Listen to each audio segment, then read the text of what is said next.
Hi everyone and welcome along. Now there's been some requests for you, Crumble. You gonna get up, buddy? On my lap? Come on, up you get. Oh, the camera's that way. There we go. There we go. So yeah, Crumble is doing great. He's living his best life. He doesn't love it in the studio quite as much. I think he likes to see the front door so he can see what the postman's up to. But anyway, bud, what are we painting today?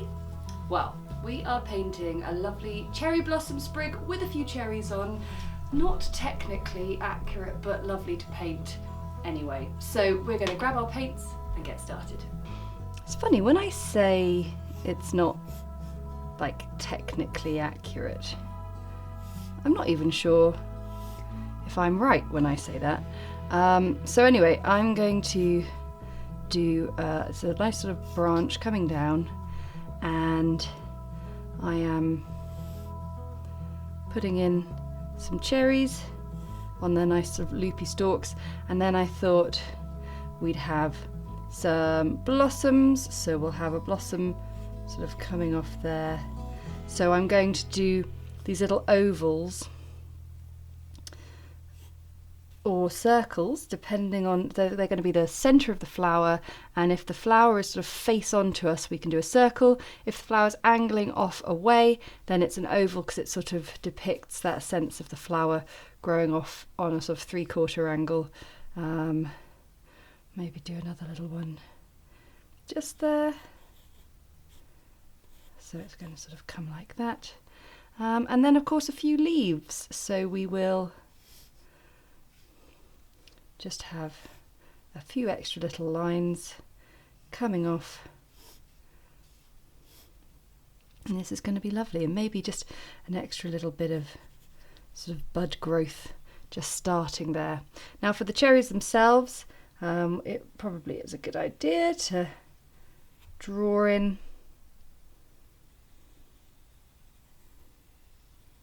the shape, and then we can just sort of get the place where the stalk meets the cherry. Because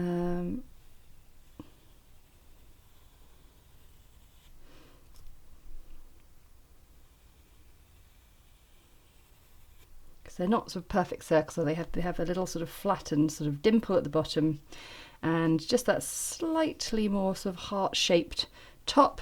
So then we've got a leaf there, we're going to have a nice blossom there. Maybe we'll have a blossom coming off that growth as well.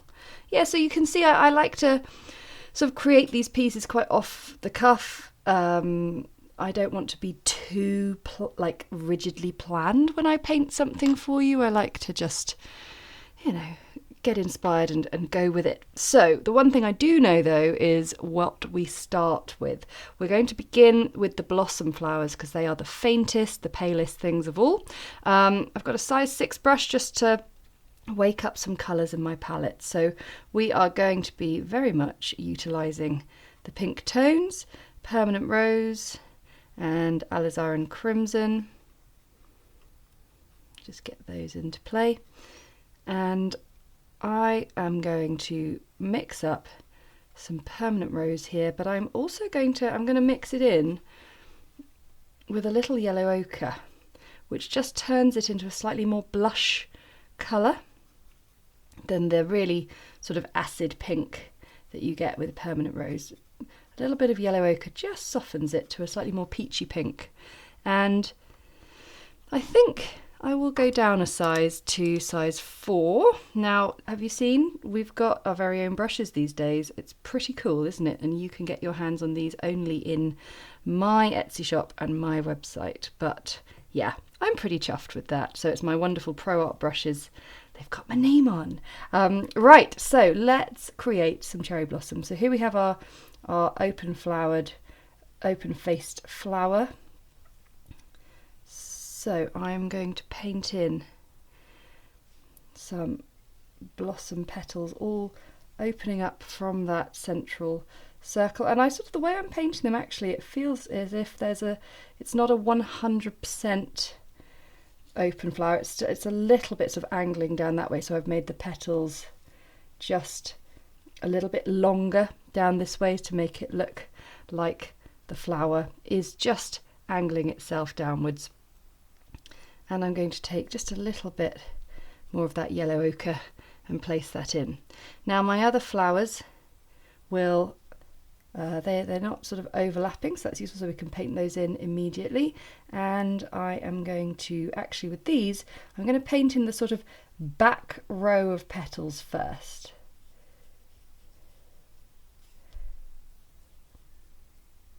So that sort of cup shape from the from the center of the flower. So I can do that again here. Just creating a nice sort of slightly sort of uneven, slightly wobbly blossom petal. Blossom petals are so fragile and delicate, so they don't always sort of, stand up to the wind and rain of the British springtime. So we'll just get those done, let them dry, and then we can paint in a few more petals. So you can see here I've just added 2 more petals in the front, which I will do again here. Blossom tends, well, there are lots of different types of blossom. A lot of them are a single layer of petals. Some you get a few layers. I think I'm going to do a single layer for mine, which means that we're not sort of adding in tons and tons of extra petals on this one, you see. So we can leave those and we can move on to the cherries. I'm going to use the first layer as quite a dilute alizarin crimson, because we want to try and achieve a lovely shine on these cherries. So I'm going to build up the layers. So first off, I want to put in a fairly dilute layer that includes a bit of unpainted space.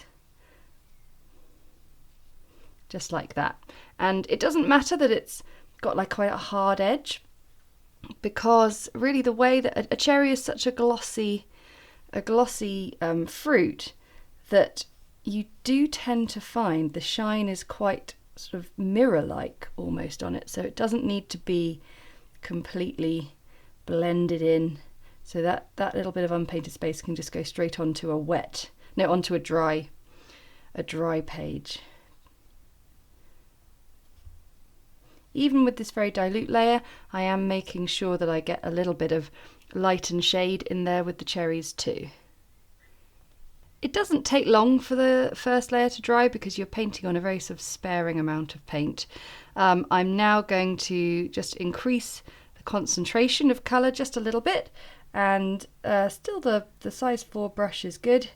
I'm going to start on the outer edge, and this time I'm going to leave a little bit of space for the stalk because it's going to struggle to paint over the top of that. And I'm now going to clean my brush off and use the colour I've got to just draw in another layer, and you can see just from the sort of quirky bit that I've left there, we're just building up a rather interesting texture on the cherries, because cherries, whilst having this mirror shine, also have a lot of sort of softened angles and facets and faces, so when the light does bounce onto them, you do get this rather quirky. Oh, I didn't leave anything. Okay, that's all right. We'll be all right. It's just this rather quirky way in which the light is going to bounce on and off it. It's all about getting a feel. What I would say is just try and choose a focal point for the light to bounce. You can see it's sort of coming in from this direction on all of them, and then just play around with it. It's just a case of getting a feel for it. And also, if you've got the real thing in front of you, then you're all the better. I now want to add a more intense depth to my next layer on the cherry. So whilst I can use a really concentrated alizarin crimson, I also can add a little bit of Paynes Grey in there as well. So I can mix that up over here. And I say a little bit, I've put quite a lot in there because I'm going to then, I've sort of dampened that down with a tiny bit of Alizarin Crimson, and then I can use that as part of a mix into my main paint. So I'm going to go down a size of brush because I think we need a bit more control here. So I'm now with a size 2. And let's go. So when you're painting a rounded shape, chances are the best way to create that rounded look is by darkening the outer edges and allowing light on the center. And of course then you've also got things like the little divot where the stalk's going to go. But also with a cherry, as we've said, it's not just about a completely sort of simple round shape. I'm just playing around with that a little bit now. And now, whilst it's still a little wet, I am going to go in with a little bit of my bluey, well, I say bluey because my Paynes Grey is quite blue. It's been commented upon many times. My Paynes Grey has got quite a blue tone to it.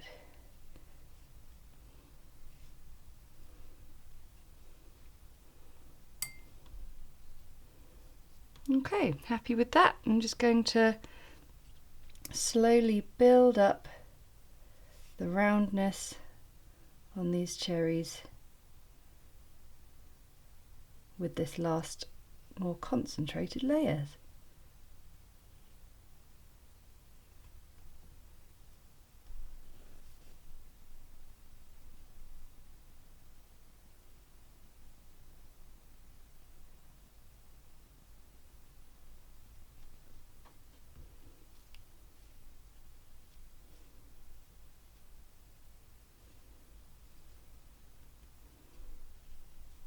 We're now going to get our leaves in, and we're going to use green gold as well as sap green and also a hint of pink with some permanent rose. But let's begin. So I've got a size 4 brush and let's get a leaf. So I've got my line here. So the cherry blossom leaves are serrated, just lightly serrated edge, so I'm using individual brush strokes with green gold to just create these leaves. That's why it's so handy to have that central line. And then I will go down a size and I will just get in a bit closer to the edge of that cherry blossom.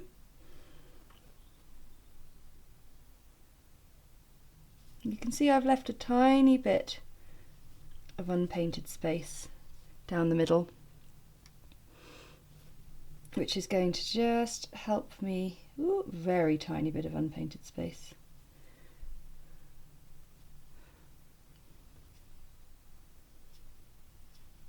That's the great thing, is you can keep sort of shaping your leaf and getting it exactly how you want it. I'm going to pop in another one here.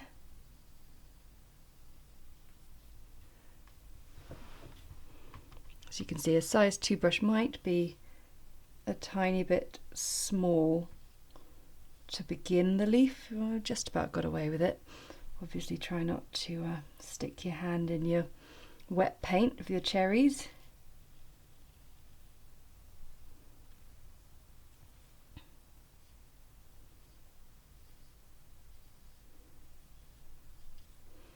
But this is a really nice way to build up leaf shapes, particularly serrated edge ones, by getting those 2 colours in whilst it's wet.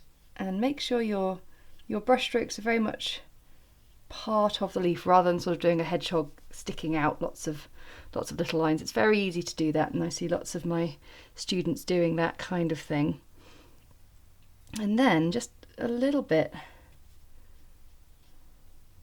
of the pink tone running through it, because when you have such an intense fruit and flower on a plant, the dye inevitably runs into the other elements of the plant.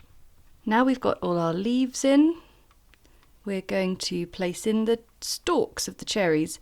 So I need some green gold, some Sap Green and some Alizarin Crimson. And I'm using a size 0 brush.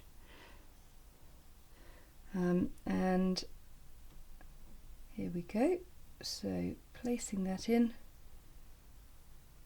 If you can, paint 2 parallel lines that will open up and give a tiny bit of unpainted space at some point.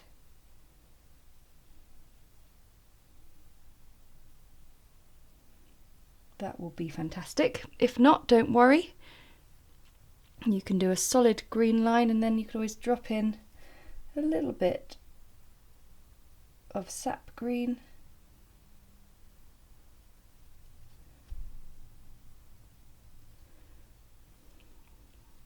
I think that looks pretty wonderful.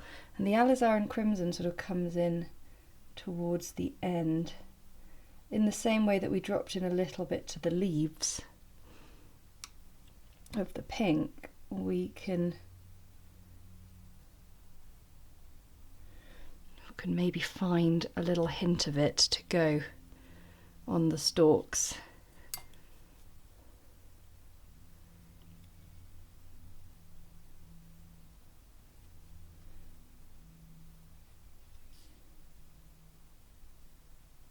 The cherry stalks lead onto the branch, so I've got some burnt sienna here, and I'm actually going to just mix it into this Paynes Grey Alizarin Crimson mix, which I actually want more of.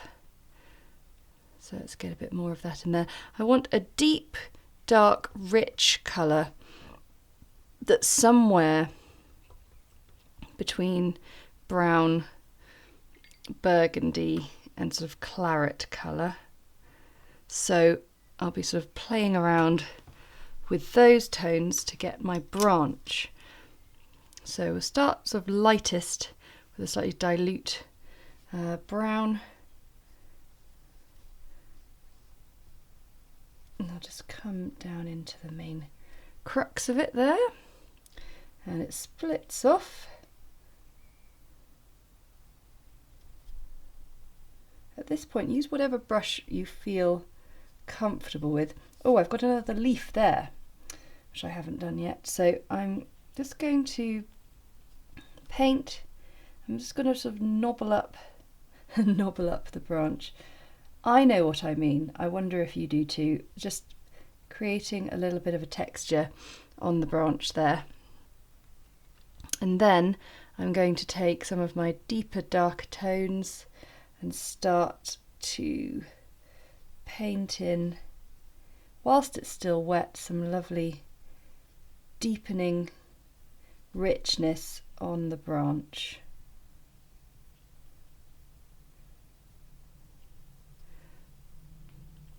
We'll be adding a little bit more when that's dried, but for now that's really nice, and I can join that up to some of the stalks.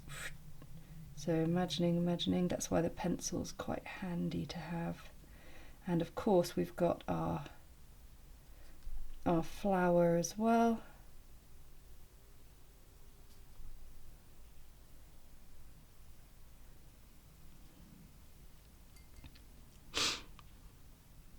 And we've got one here. Now what I do want to do is get some pure Alizarin Crimson and actually place in these sort of red sepals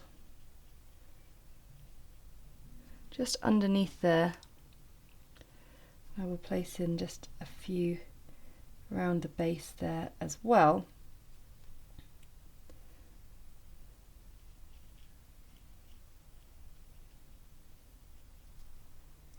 which is the sort of combo of where the branch sort of starts to sprout into all the buds and the leaves and the stems. There we are. Now a little bit of Paynes Grey, just for an extra hint of darkness there.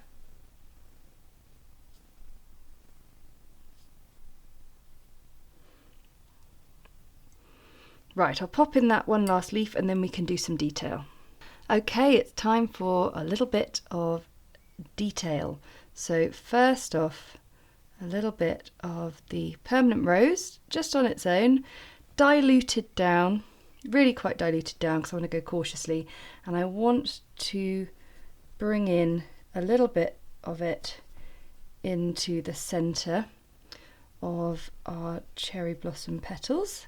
So I'm using a dilute amount, but even then I'm going to clean my brush off and just blend it in further.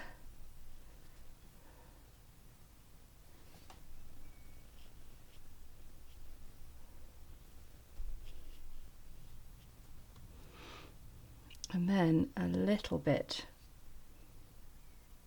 and I mean a tiny weeny bit, of Alizarin Crimson, because it will blend out. Now with the flowers that we can't see all of inside because they are 3/4 length, 3/4 angle, not 3/4 length, I'm just going to paint up in between.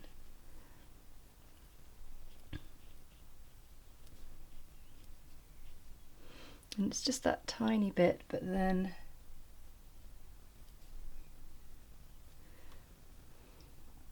it's just these little bits that start to make all the difference. And once we've done that and it's dried, I'm going to rub out the pencil because we've got everything painted now and we just need to do a little detail to finish it off. With most of the pencil rubbed out, what we can now see is where we want some light and dark, some extra lowlights. So now I'm going to just go back in and get some extra lowlights on the cherry blossom branch.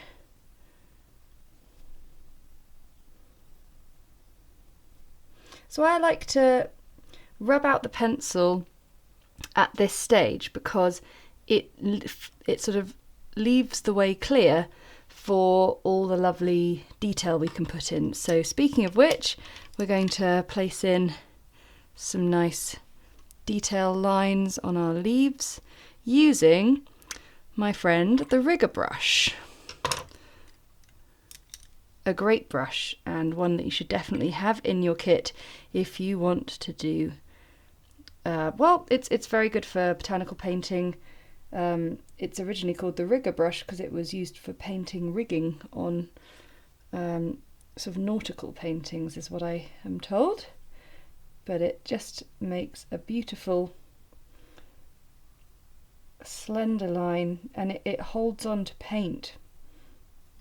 So when you could always do that with a sort of 4/10 pointed round, but actually this brush will just keep going and keep going.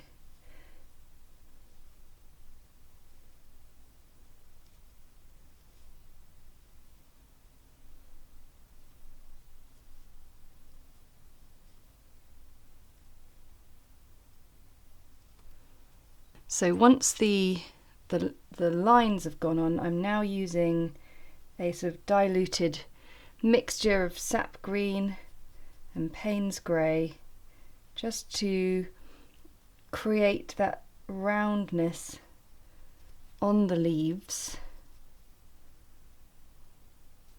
sort of around the edges, to sort of get that sense of it curling over, or if it's sort of coming out from behind something else to act as a bit of a shadow.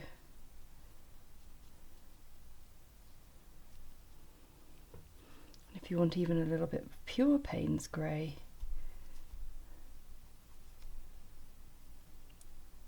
just to really intensify it. Okay, last bit. I've woken up some Cadmium Red and I'm just going to add that to some of these little deep red sepals that I was just dabbing in there. And then I'm going to mix some Alizarin Crimson in with the red, just to lift that colour refraction. And we're going to place in some little anthers from the centre of the blossoms. So with my size 0 brush, from the centre of the flower, a few little curved lines,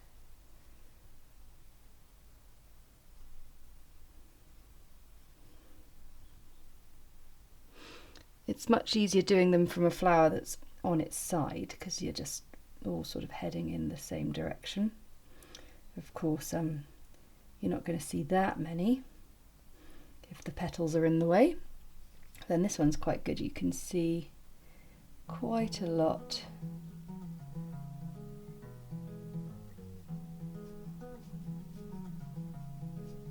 And then from there, we're going to add a few green gold little filaments. No, I've suddenly had a complete memory blank, and I think the filaments are the lines and the anthers are the dots. Gosh, the number of times I have written about and painted filaments and anthers, and on a Monday morning, because I'm painting on a Monday morning, I cannot for the life of me with full certainty remember. But you get the gist. And finally, a little bit of dilute moon glow on one or two of the petals. I've done it on the other one so you can see it really does make a little difference and really gives you a sense of the texture of the petals. So there we have a cherry blossom complete with cherries and flower. Thanks so much for watching, and I'll see you again next time.